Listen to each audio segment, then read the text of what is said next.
আসসালামু আলাইকুম। এখন শুনবেন সংবাদ শিরোনাম। প্রধানমন্ত্রী হিসেবে প্রথমবার নয়াপল্টনে দলের কেন্দ্রীয় কার্যালয় তারেক রহমান। রাস্তা আটকে রাজনৈতিক কর্মসূচি না করতে নেতাকর্মীদের নির্দেশ। ক্ষমতা দীর্ঘায়িতের প্রস্তাব প্রত্যাখ্যান করায় কিছু রাজনৈতিক দলের সাথে যোগাযোগ করে ডিপ স্টেট। নিজের বক্তব্যের ব্যাখ্যায় আসিফ মাহমুদ। রাজনৈতিক বক্তব্য বলছেন বিশ্লেষকরা। আজও তেলের জন্য ফিলিং স্টেশনে গ্রাহকদের ভিড়। অনিয়ম তদারকিতে কাজ শুরু করেছেন ট্যাগ অফিসাররা। সারা দেশে ডিপো পাহারায় বিজেপি সদস্যরা। ছুটি কাটিয়ে আজও ঢাকামুখী কর্মজীবীরা। খুলছে অফিস, আদালত আর শিক্ষা প্রতিষ্ঠান। পুরনো চেহারায় ফিরছে রাজধানী। ভূমধ্যসাগরে নৌকা ডুবে 22 অভিবাসন প্রত্যাশীর মৃত্যু। জীবিত উদ্ধার 26 জন। হতাহতদের অধিকাংশই বাংলাদেশ ও সুদানের। আইএমএফ ঋণের অর্থ ছাড় নিয়ে দুশ্চিন্তা। রোডম্যাপ আর স্পষ্ট প্রতিশ্রুতি চায় সংস্থাটি। আর্থিক খাতে সংস্কার প্রয়োজন, মত বিশ্লেষকদের।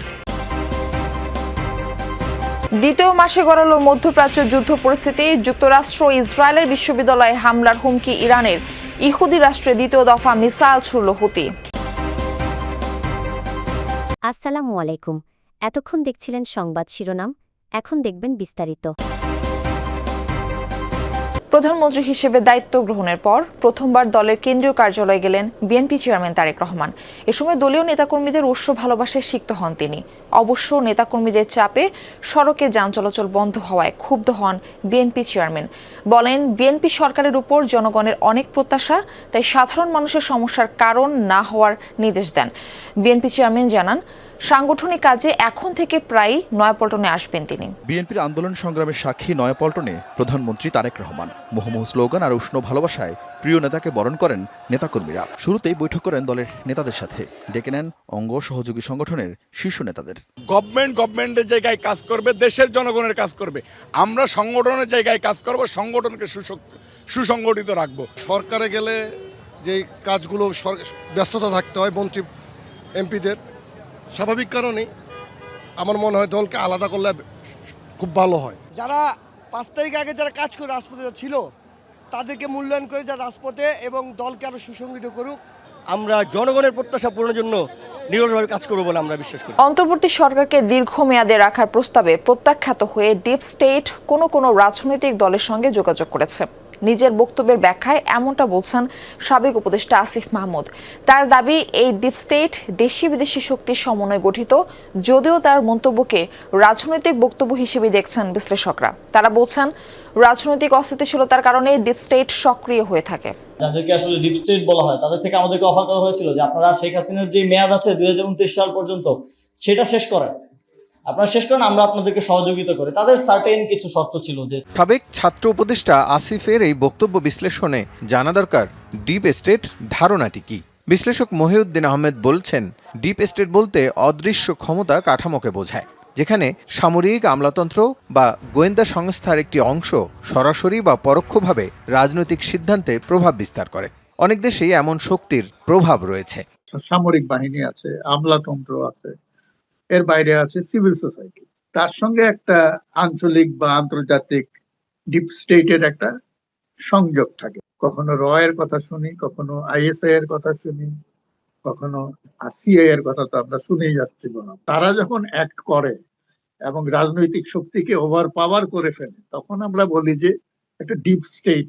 দেশ জুড়ে নির্বাচনীয় জ্বালানি তেল সরবরাহে আজ থেকে বেশ কিছু নতুন সিদ্ধান্ত কার্যকর হওয়ার কথা, যার অন্যতম প্রত্যেক পাম্পে নজরদারিতে থাকবেন পর্যবেক্ষক কর্মকর্তা। পাম্পগুলোতে প্রতিটি পাম্পে প্রায় এইরকম একটি ব্যানার টাঙানো, যেখানে লেখা যে তেল নাই পাম্পে এবং পাম্প বন্ধ।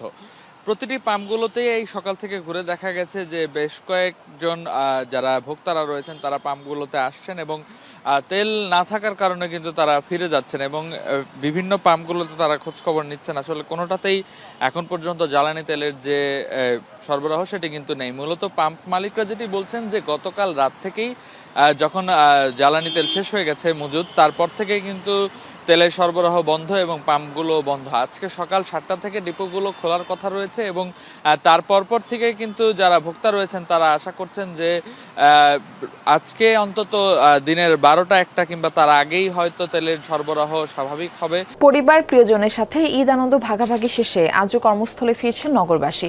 ভোরে রাজধানীর সদরঘাট লঞ্চ টার্মিনালে দেখা যায় ঢাকামুখী মানুষের ভিড়। যাত্রীরা বলছেন বেশ স্বস্তির সাথে পরিবারের সবার সাথে ঈদ উদযাপন করেছেন তারা। ছুটি শেষে ফিরছেন নিজ নিজ কাজের জায়গায়।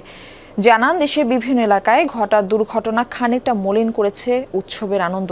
পরিবারকে ছেড়ে আসতে কষ্ট হলেও জীবিকার তাগিদে আবারও ফিরেছেন রাজধানীতে। আলহামদুলিল্লাহ অনেকটাই ভালো লাগলো, কিন্তু বিশেষ করে দুঃখজনক হলো এবারে এটা মনে করেন যে 2-3টা দুর্ঘটনা। আগে একটা যে জার্নি ছিল যে বাইক উঠানো নামানো ওই জার্নিগুলো এখন আর নাই, খুবই ফার্স্ট ক্লাসে আসছে।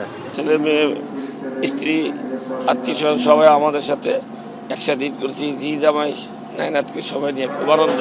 কর্মস্থলে আমাদের ফিরতে হবে, এই জন্য আমরা কষ্ট করে ফিরেছি, কিন্তু আনন্দ হয়েছে আর কি। অবৈধ পথে ইউরোপ পাড়ি দেওয়ার সময় ভূমধ্যসাগরে নৌকাডুবিতে মৃত্যু হলো 22 অভিবাসন প্রত্যাশীর। আশঙ্কা তাদের বেশিরভাগই বাংলাদেশ ও সুদানের নাগরিক। শুক্রবার গ্রিস উপকূলের কাছে একটি নৌকা থেকে জীবিত উদ্ধার করা হয় আরও 26 জনকে, যাদের মধ্যে 21 জন বাংলাদেশি। বাকিদের মধ্যে 4 জন দক্ষিণ সুদান এবং 1 জন চাঁদের নাগরিক। উদ্ধারকৃতদের মধ্যে 2 জনকে হাসপাতালে ভর্তি করা হয়েছে। গ্রিক কোস্টগার্ড জানিয়েছে ইউরোপ যাওয়ার সময় অভিবাসন প্রত্যাশীদের নিয়ে পথ হারিয়ে ফেলে নৌযানটি। টানা 6 দিন উদ্দেশ্যহীনভাবে ঘুরে বেড়ায়। সে সময় প্রতিকূল আবহাওয়া এবং খাবার ও পানির অভাবে মৃত্যু হয় অনেকের। উদ্ধারকৃতরা জানান দালালদের নির্দেশে সমুদ্রে ফেলে দেওয়া হয় মরদেহ। আন্তর্জাতিক অভিবাসন সংস্থার তথ্য অনুযায়ী চলতি বছরের প্রথম 2 মাসে অবৈধ পথে ইউরোপ যাওয়ার সময় 559 জন প্রাণ হারিয়েছেন। ঋণের অর্থ ছাড়ে স্পষ্ট প্রতিশ্রুতি চায় IMF। লিখিত সংস্কার উদ্যোগ চেয়েছে আন্তর্জাতিক মুদ্রা তহবিল। বাংলাদেশ সফরে এসে দ্রুত সময়ের মধ্যে রোডম্যাপ দিতে বলেছে ঋণদাতা সংস্থাটির প্রতিনিধি দল।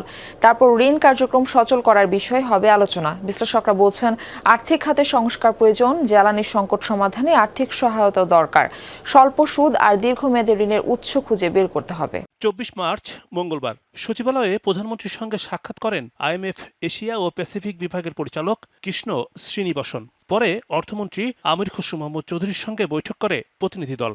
ওই দিনই বাংলাদেশ ব্যাংক গভর্নর এবং নীতি নির্ধারকদের সঙ্গে বৈঠক করে সফররত কৃষ্ণ শ্রীনিবাসন। সেখানে সংস্কার পদক্ষেপ লিখিত আকারে পাঠানোর পরামর্শ দিয়েছে IMF। স্পষ্ট করে জানাতে হবে রোডম্যাপ। হামলা পাল্টা হামলায় দ্বিতীয় মাসে গড়ালো মধ্যপ্রাচ্যের যুদ্ধ পরিস্থিতি। ইরানের বিভিন্ন শহরে তাণ্ডব চালিয়ে যাচ্ছে যুক্তরাষ্ট্র ইসরায়েল যৌথ বাহিনী। ইরানও সমান তালে দিচ্ছে জবাব। তেহরান বিশ্ববিদ্যালয়ে হামলার প্রতিশোধে পশ্চিম এশিয়ায় অবস্থানরত যুক্তরাষ্ট্র ইসরায়েলের বিশ্ববিদ্যালয়গুলোতে হামলার হুমকি দিয়েছে IRGC। শিক্ষার্থী ও কর্মীদের সরে যেতে সতর্ক বার্তা দেওয়া হয়েছে। ইরানের খুঁজেস্থানে আরও একটি পানি শোধনাগারে হামলা চালিয়েছে যৌথ বাহিনী। দফায় দফায় বিস্ফোরণ হয়েছে রাজধানী তেহরানে। বুশেহর প্রদেশে হামলায় নিহত এক পরিবারের 4 জন। আক্রান্ত কেরমানশাহ, মাশহাদ ও বন্দর আব্বাস। জবাবে বাহরাইন ও সংযুক্ত আরব আমিরাতের অ্যালুমিনিয়াম উৎপাদন স্থাপনায় হামলা চালিয়েছে ইরান। কুয়েত বিমানবন্দরে ক্ষতিগ্রস্ত জ্বালানি ট্যাঙ্কার ও রাডার ব্যবস্থা। ইসরায়েলের হাইফায় একটি রাডার সেন্টার ও বেন গুরিয়ন বিমানবন্দরে জ্বালানি ডিপোতে আঘাত এনেছে ইরানের মিসাইল।